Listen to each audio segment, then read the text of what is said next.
Sa panahon nga ang Scottish theologian nga si John Bale magtudlo sa Edinburgh University, ginapractice niya kanunay nga before siya mag-discuss about doctrine of God, isultik kini niya nga pulong. Kinahanglan atong hinumduman nga sa dihang mag-discuss kita sa Ginoo, dili kita ka-discuss nga wala ang iyahang pagpaminaw sa ato ang gisulti about sa iyaha. Pwede kita makaistorya og mga pulong sa likod ni anang tawhana kay tawar man siya. Pero ang Ginoo naa sa tanan nga lugar. Yes, bisan ni ani nga classroom. Busa sa tanan tang discussions about sa Ginoo atong hibaluon nga ang iyang presensya naa sa tanan nga lugar. Ug mag-istorya kita sa iyaha nga daw mag-istorya kita atubangan sa iyahang nawong. Uy, tinuod mga igsoon ba? Di kita mapataka-taka og istorya kung kinsa ang Ginoo, unsa ang Ginoo sa iyang power kay nakadungog siya. Dili na to siya malibak, di na to siya madaot. Karon nga panahon magatuon kita about theology. Unsa ang theology? Now, ang theology dili kini makahahadlok nga pulong. Simple raman kining theology og meaning. Ang meaning sa theology is study of God. Okay, balikon ko. Theology meaning study of God. Ang pagtuon mahitungod sa Ginoo, kinsa ang Ginoo, unsa iyang power, unsa iyang kakayahan, unsa iyang character. Theology, study of God.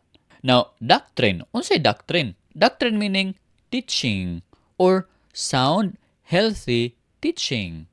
Now, ingon pagani ni Pablo kang Tito sa Tito 2:1, you must teach what is in accord with sound doctrine. Kinahanglan nga magtudlo ikaw subay sa sound, maayo nga doktrina. So karon, kung magtudlo kita og doktrina about sa Ginoo, kinahanglan gyud nga nagsubay sa Biblia.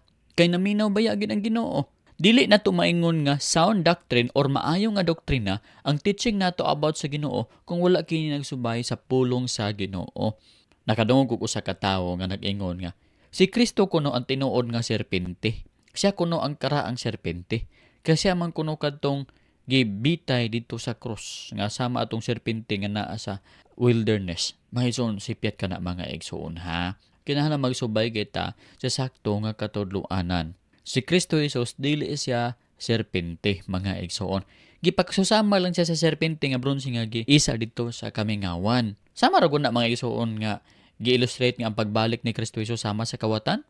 Dili man kawatan si Kristo Jesus. Gisusama lamang ba nga pagbalik ni Kristo dili magsaba, mukalit lamang siya ug abot nga walay sign sama sa kawatan. Mangawat lang nga walay sign, dili magsaba, walay clue nga mangawat na dai sila. Now si Kristo pod giisa dito sa krus nga pareha atong naa sa Old Testament sa bitin nga giisa og si bisan kinsa nga mulantaw atong bitin nga bronze maulian. Now karon si bisan kinsa nga motutok ang Kristo Jesus nga giisa sa krus maulian sa ilang sakit nga mao ang sala. So it is about healing nga si Kristo Jesus motambal sa ato mga sala kung mututok o mutuot ta kaniya dili gid si Kristo mao ang bitin. Mo na mga igsoon nga ayohon ginatog tudlo, ayohon ginato og tuon ang doktrina about sa Ginoo. Sa doctrine of God kinahanglan atong hibaluon, atong i-experience kung kinsa gid ang Ginoo pinasubay sa tudlo sa pulong sa Ginoo. Og niana nga pamaagi kung makabalo na kita kung kinsa ang Ginoo, magpasigarbo kita kay nakaila kita kaniya. Pastor, sakto ba nga magpasigarbo kita nga nakaila kita sa Ginoo? Oo.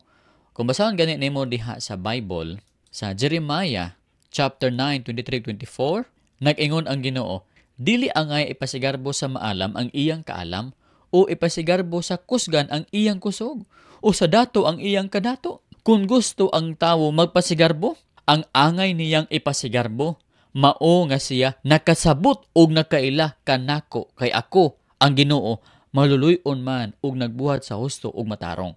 Mao kining mga butanga ang akong kahimutan. Ako ang Ginoo ang nag-ingon niini. Uy mga igsoon, sa doctrine of theology, pag human natog kabalo kung kinsa gid ang Ginoo, dapat magpasigarbo kita. Yes, nakabalo ko kung kinsa ang Ginoo. Nakaila kung kinsa ang Ginoo. Ingon ani siya kagamhanan, ingon ani siya kamaluluy-on, ingon ani siya kagugmaan kanako.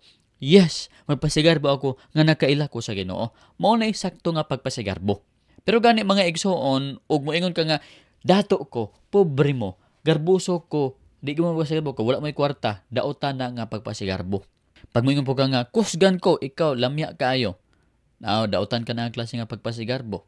Maalam ko kamo mga bugo-bugo. Dautan ka na nga klase nga pagpasigarbo. Ang angayan lamang ikapasigarbo nato mao nga nakaila kita sa Ginoo. So padayonon ta mga igsoon ang pagtuon sa pulong sa Ginoo. Ingon pang Ginoo, mahimuot siya ni ani. Nga ipasigarbo nato nga nakasabot kita kaniya ug nakaila kita kaniya.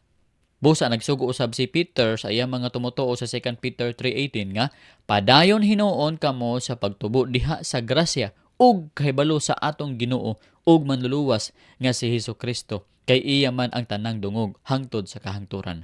Amen. Padayon kita pag-ila ka Jesus kung kinsa gid siya. Pangutana karon, nakaila ba gyud ta sa ato ang Ginoo? Ato bang na-feel ang iyang presence? Ato bang nahibaluan ang iyang presence?